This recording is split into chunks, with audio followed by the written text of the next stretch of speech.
teman-teman. Penurunan titik beku adalah Penerapan penurunan titik beku. peristiwa penurunan titik beku ini sering bersifat kualitatif sekitar.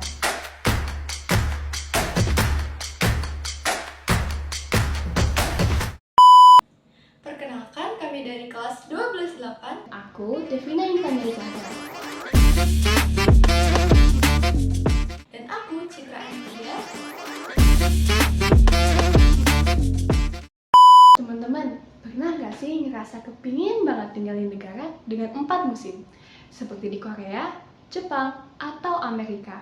Tidak seperti di Indonesia yang cuma punya 2 musim, yaitu musim panas dan musim hujan. Sehingga kita biasanya nggak perlu khawatir nih dengan kondisi jalanan ketika sedang panas maupun hujan. Biasanya, ketika hujan, jalanan hanya akan menjadi becek dan akan kering kembali ketika cuacanya kembali panas. Namun, di negara 4 musim, seperti yang sudah disebutkan tadi, ketika musim dingin, salju yang turun akan menutupi jalanan, sehingga membuat jalanan menjadi licin yang dapat membahayakan pengguna jalan. Dan karena suhu yang rendah banget nih, akan membuat radiator mobil membeku. Nah, untuk mengatasi permasalahan tersebut, digunakanlah peristiwa penurunan titik beku untuk Tunggu. Penurunan titik beku itu apa sih? penurunan titik beku. Biar lebih tahu, yuk kita bahas lebih lanjut. Jadi, pertama-tama, sebelum bahas penurunan titik beku, kita harus tahu dulu nih, titik beku itu apa sih? Nah, titik beku adalah suhu dari tekanan tertentu saat terjadi perubahan wujud zat dari cair menjadi padat, seperti air yang berubah menjadi es. Maka, partikel-partikel zat cairnya akan merapat karena adanya gaya tarik antar zat molekul cair yang sangat kuat, sehingga terbentuklah suatu zat yang lebih padat. Tapi, ketika suatu cairan ditambah zat terlarut ini akan mengganggu padatan, sehingga butuh waktu yang lebih lama untuk cairan itu membeku, karena titik beku cairan itu menurun. Nah, hal inilah yang disebut dengan penurunan titik beku, yaitu ketika adanya penambahan zat terlarut ke dalam sebuah larutan.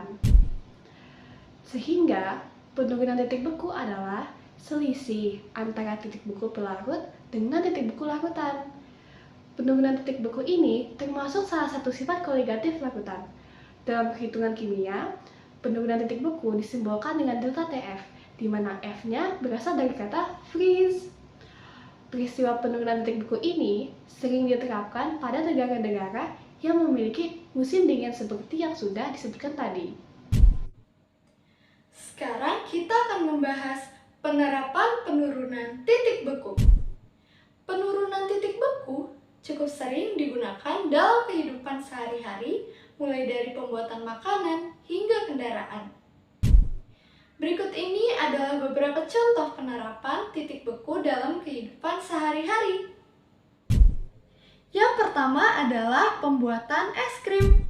Selain es putar, penurunan titik beku juga diterapkan dalam pembuatan es krim. Caranya sama, yaitu dengan menambahkan garam pada es agar suhu menjadi turun. Jika suhu tidak diturunkan atau tetap pada besaran 0 derajat Celcius, maka air yang terdapat dalam adonan es krim akan lebih cepat membeku. Alhasil, tekstur es krim pun menjadi keras. Namun, jika suhu diturunkan di bawah titik beku air dengan cara menambahkan garam pada es, lalu ditambahkan pengemulsi es krim atau whipping cream atau SP ke dalam adonan, maka akan menghasilkan es krim yang lembut. Yang kedua adalah mencairkan salju di jalanan. Musim dingin selalu identik dengan salju dan udara dingin. Salju yang turun terlalu lebat dapat menyebabkan jalanan tertutup es sehingga membuat kendaraan tidak dapat melintasi jalanan tersebut. Salah satu cara mengatasinya adalah dengan mencairkan salju di jalanan tersebut menggunakan garam.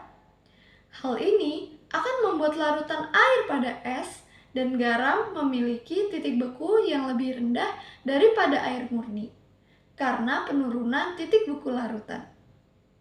Air biasanya akan membeku pada suhu 0 derajat Celcius, tetapi ketika ditambahkan garam, suhunya akan turun.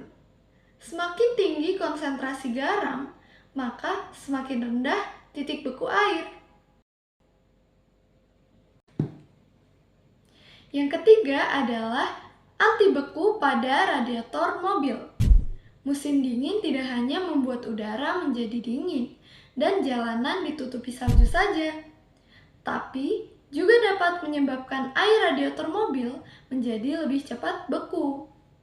Jika dibiarkan saja, maka radiator mobil akan cepat rusak. Sebagai tindakan pencegahan, biasanya ditambahkan etilen glikol ke dalam air radiator sehingga titik beku air radiator menurun. Dengan kata lain, air jadi tidak mudah membeku. Yang keempat adalah air laut. Ketika musim dingin, air laut tidak membeku secara menyeluruh. Hal ini dikarenakan adanya kandungan garam yang terdapat di dalam air laut, sehingga membuat suhu air laut berada di bawah titik beku air murni. Untuk mengetahui penurunan titik beku larutan, kamu dapat menghitungnya dengan rumus penurunan titik beku berikut ini, yaitu delta TF sama dengan TF0 dikurang TF, di mana delta TF merupakan penurunan titik beku larutan.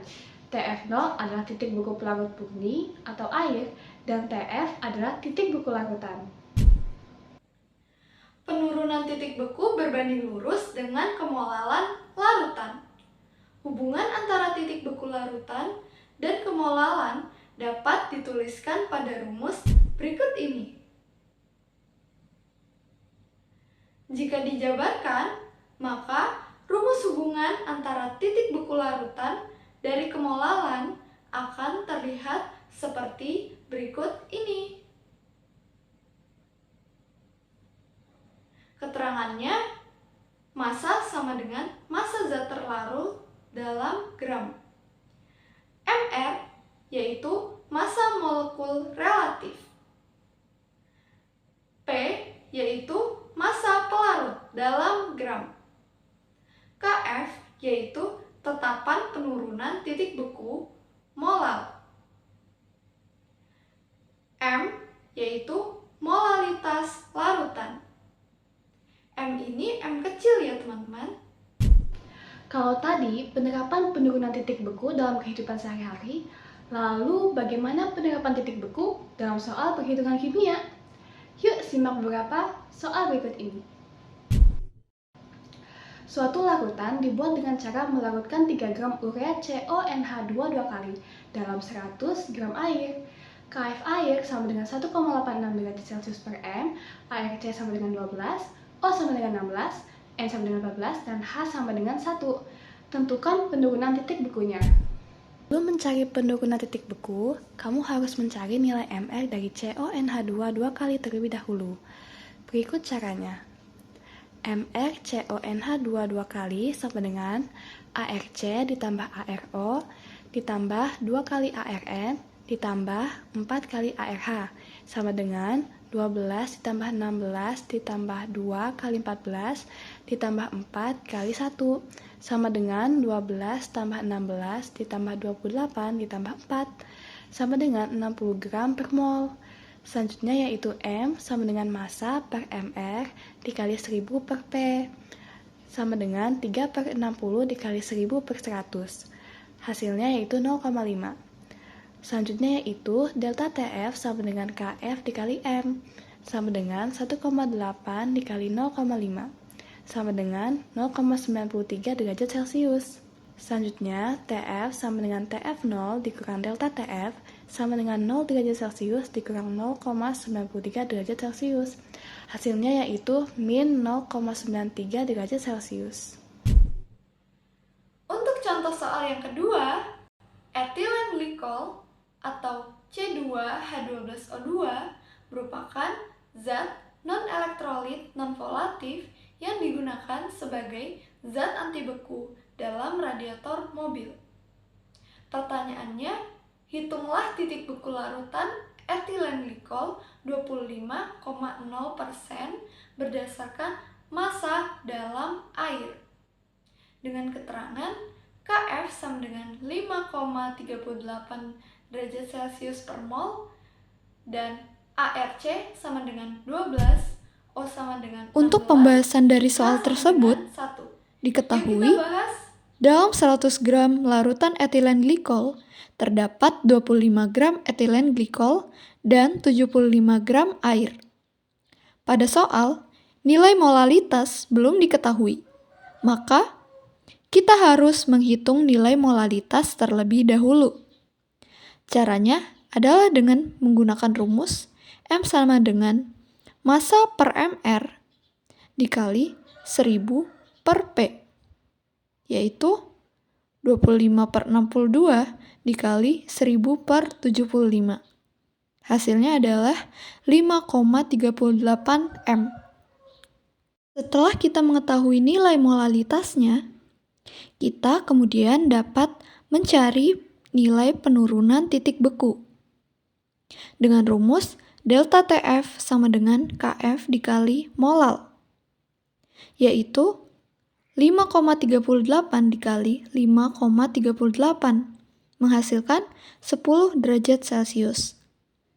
Kemudian, kita akan menghitung TF-nya.